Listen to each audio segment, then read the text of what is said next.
So we are doing it for the fire sign. Okay, and what a beautiful card that we draw. So again, we go back to the first two, the tips that I have just shared with you. Is that what is it that you do the first time that you draw the card? We are drawing the card. We drew the card Temperance. Huh? The name of the card is Temperance. We drew card number 17 of the major arcana. This is the Temperance card. Oh, I'm so glad I pulled out the Temperance card. Look what a card I have pulled out. It is named Temperance. Happy to meet you, Temperance. This is the card number 14, Temperance, that I pulled out. You understand? Temperance, Temperance. This is a Temperance card, right? This is the card Temperance that I pulled out. What is the card that I pulled out? Temperance. So you name the card. Name the card. This is the card number 14 that I pulled out. Oh my dear, this is the Temperance card that I pulled out. Okay, so this is the Temperance card that we have pulled out for the fire signs. And again, the second step that we go to is that what do we do is that we describe the card, right? So what do we see? We see here an angelic figure, right? Which is with standing at the brink of a water body, maybe a lake or a pond, with one feet dipped in water, which is on the other feet on the ground.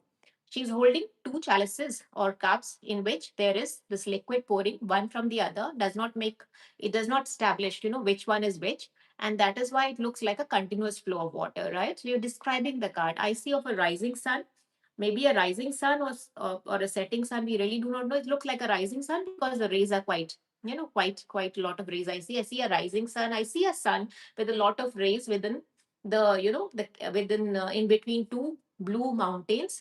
And then we see a tuft of lovely green grass with yellow daffodil looking flowers on the one side of this angelic figure. And then we see this rough road, which is kind of leading up to the mountain or coming from the mountain to the water body, which is again, maybe symbolizing, the kind of connectivity between the real world and the peaks of the spirituality, right? And this is wearing a white robe with this triangle, which is kind of confined in a square shape, and a sort of a tiara, which has a circular figure, a golden evil eye kind of a structure, and then the halo, the rays which is coming from the sun, and that within the around the female figure, which looks like a feminine figure, even though it can be a male or a female, right? Has also a halo around her head, which is symbolizing her, wisdom, the aura which shines through. Now see what we do generally, or not I do, we generally, what we do is that we describe it in a bit, which is an objective description, because much of it is that what I've described is that what I've seen, that it is wearing a white robe, it is kind of standing on a brink of a water body. But all at the same time, I've described something which is not there in the card, in which I said that, okay, this may be a rising sun or a setting sun. That is not described. That is something which is, I'm drawing inferences from my own lived experiences, right? I said that there are blue peaks and mountains, and the road which is leading up to, or maybe backward to the spiritual, to the water body. Again, it can be either ways, right? So again, when you describe it in a manner which has an objective part of it and a subjective part of it. But when you try and describe it, when you are trying to get to know tarot, is that the second and the most important step, and this is something which we're going to repeat later on also, is that as much detailed a description, as much you see it with your own two eyes, not the sense of imagination that in any which ways will creep in and cloud it. And that is also important, which is the third stage, which is to do with emotions, because emotions are subjective.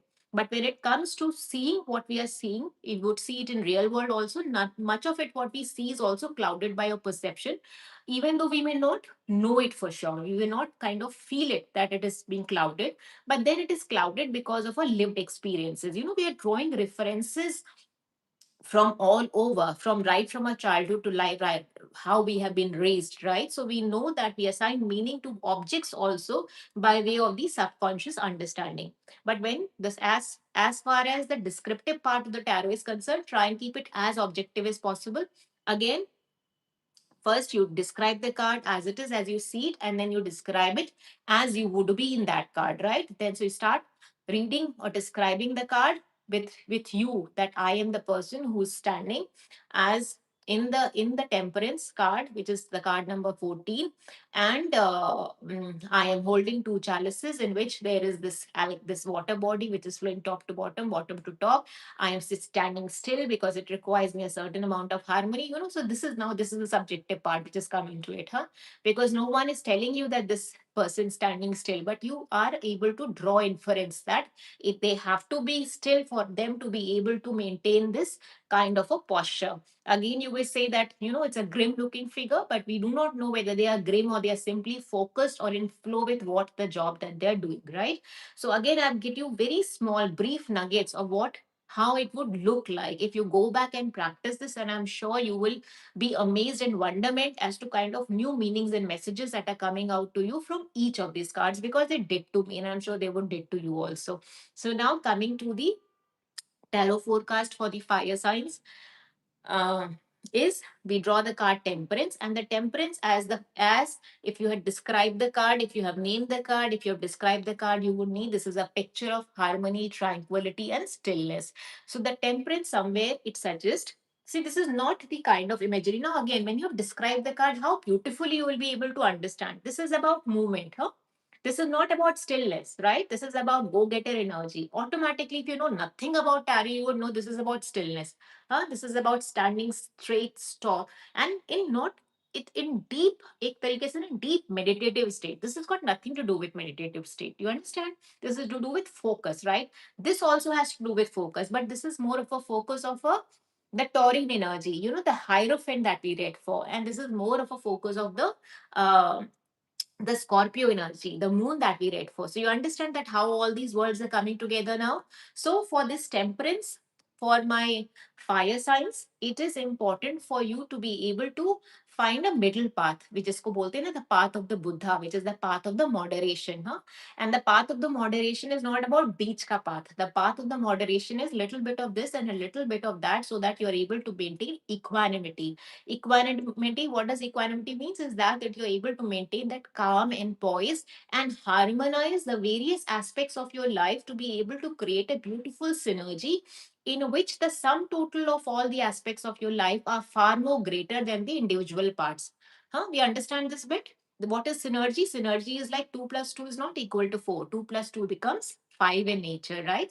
So that is the kind of advices which are coming across for the fire signs, that you are able to bring in a sense of synergy when it comes to this month's tarot forecast. So in love and relationship, no amount of bickering and bitching and fighting.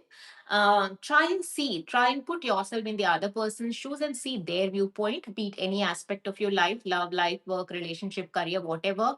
Try not to be too opinionated. In today's days and time, everyone is running from pillar to post to be heard. No one is willing to listen, right? So it's time for you to listen not only to the other person, but be able to listen to your own inner voice. And what better daytime and opportunity but the full moon to be able to allow you to be able to do that. And temperance is a beautiful card when it comes to pursuing your spiritual goals, right? Because it allows you to connect with your inner voice and intuition. And what beautiful way but to go back and get yourself a tarot deck and begin to make use of these two tricks and tips. It's not tricks, of course. It is not tricks, and tricks is not the kind of word that I would use here, because these are, for me as a seeker, they are very sanctified. They are these guidelines by tarot masters and legends are very, very sanctified, because they allow us to dig deep into the cosmic wisdom that goes beyond demographies and durations, right? So this is the temperance card. So do not be opinionated. Try to be the peacemaker.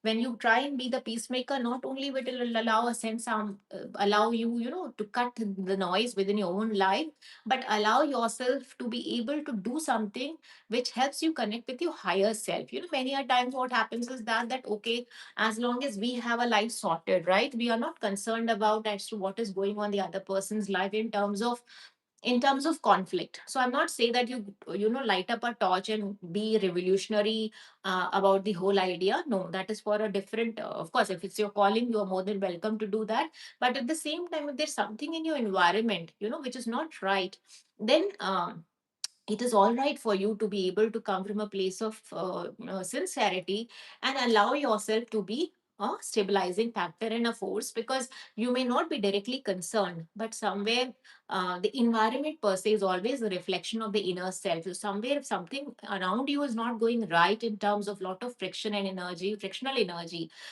then you are called upon to play that role of a peacemaker, to allow room for everyone be heard and a sense of moderation, right? So that individuals be respected as fellow human beings and not just props and tools, means to an end, as reflected in the chariot energy, right? So I hope that makes sense.